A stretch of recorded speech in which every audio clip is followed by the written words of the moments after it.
Maayong adlaw mga higala.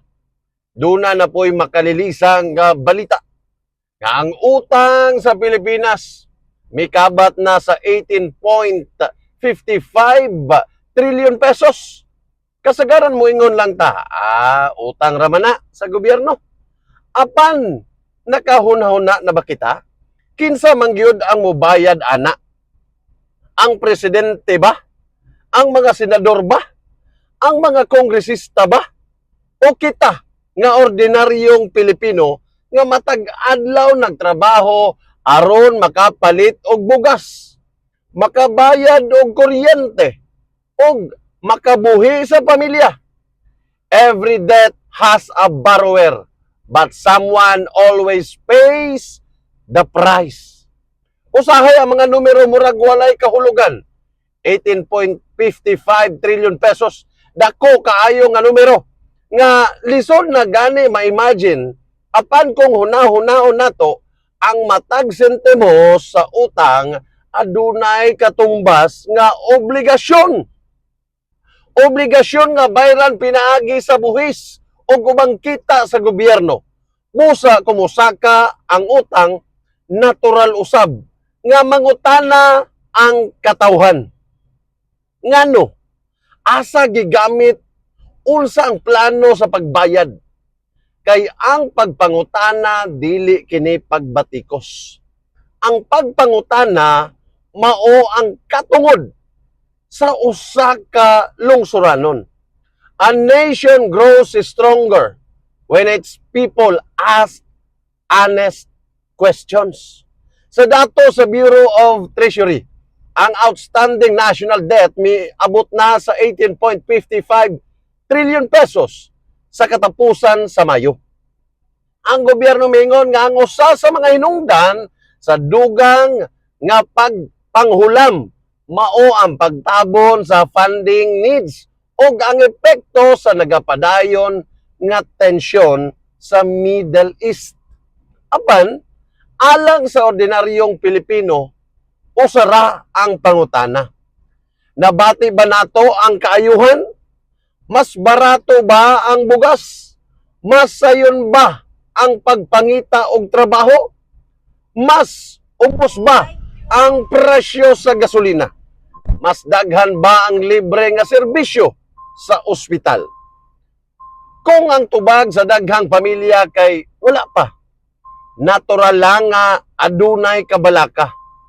Numbers matter but people's lives matter more. Importante usab nga masabtan nato ang usa ka kamatuoran.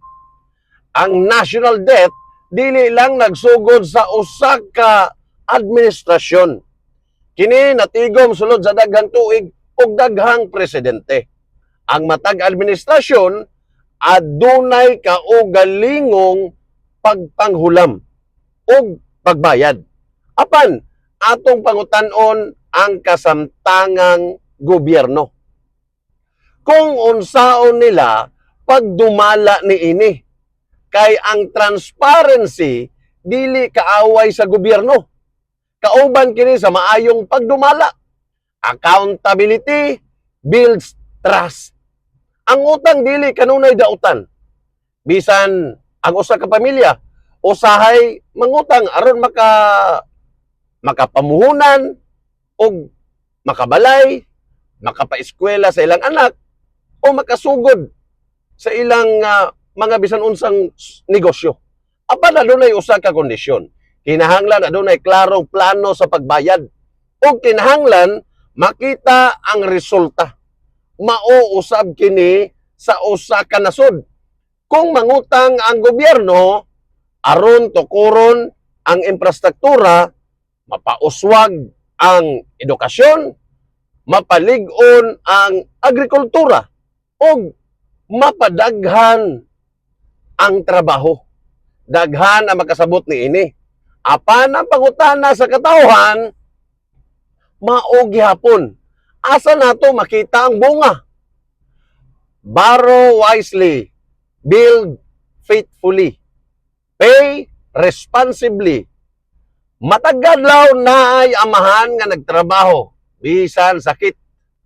Naay inahan nga nagtipid aron adunay pamahaw. Ang mga anak naay estudyante nga naglakaw kay walay plete. Naay mag-uuma nga halos wala na ginansya. Naay mangingisda nga gamay na lang ang mga madakpan. Sila ang unang makabati sa epekto kung maglisod ang ekonomiya. Dili sila ang naghimo sa desisyon sa pagpanghulam. Apan, sila ang unang makaangkon sa epekto niini. The poorest often carry the heaviest burdens. Ang buhis nga atong gibayad, dili lang numero. Mao kana ang bunga sa singot, mao kana ang kapoy sa construction worker, mao kana ang overtime sa nurse, mao kana ang paningkamot sa mga OFW nga layo sa ilang pamilya. Busa dunay katungod ang matag Pilipino nga mangutana kung giunsa paggasto ang salapi sa gobyerno. Dili kini pagpangontra.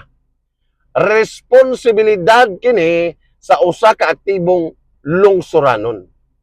Public money deserves public accountability. Og tingali mao kini ang pinakasakit nga pangutana. Kung padayon nga mosaka ang utang, unsa ang mahitabo sa sunod nga henerasyon? Ang atong mga anak, ang atong mga apo, sila ba ang mopasan sa obligasyon nga wala pa gani sila natawo? Dili kini pagpanghadlok. Kini usa ka panghunahuna nga angay natong hisgutan isip usa ka nasud. The future is built by the choices we make today. Busa unsa man ang atong punto de vista, dili kini pagpanghusga, dili kini pagpanaway. Kini usa ka panawagan nga ang tanang leader karon og sa umaabot magdumala sa salapi sa katawhan uban sa pagkamatinud-anon, pagkakaalam nga pagpanubag. Kay ang utang mahimong numero lang sa papel. Apan ang epekto niini makita sa plato sa matag pamilya. Sa presyo sa pagkaon, sa kalidad sa edukasyon, o sa oportunidad sa matag Pilipino. Leadership is measured not by promises, but by responsibility. Sa katapusan, ang pangutana dili lang kung pila ang utang. Ang mas importante nga pangutana mao, unsa ang nahimo sa maong utang? Nakapalambo ba kini sa kinabuhi sa katawhan? Nakapaminos ba kini sa kagutom? Nakapadaghan ba kini sa trabaho? Nakapaligon ba kini sa atong kaugmaon? Kaya ang usa ka nasud dili masukod sa gidakon sa iyang utang. Masukod kini sa kalidad sa kinabuhi sa iyang katawhan o sa integridad sa pagdumala sa ilang salapi. Ang og samtang padayon kitang mangutana, padayon usab kitang maglaom nga ang matag sentimos nga gihulam o gigasto mahimong tinuod nga puhunan alang sa mas maayong kaugmaon sa Pilipinas. A nation's greatest wealth is not the money it borrows, but the future it protects for its people.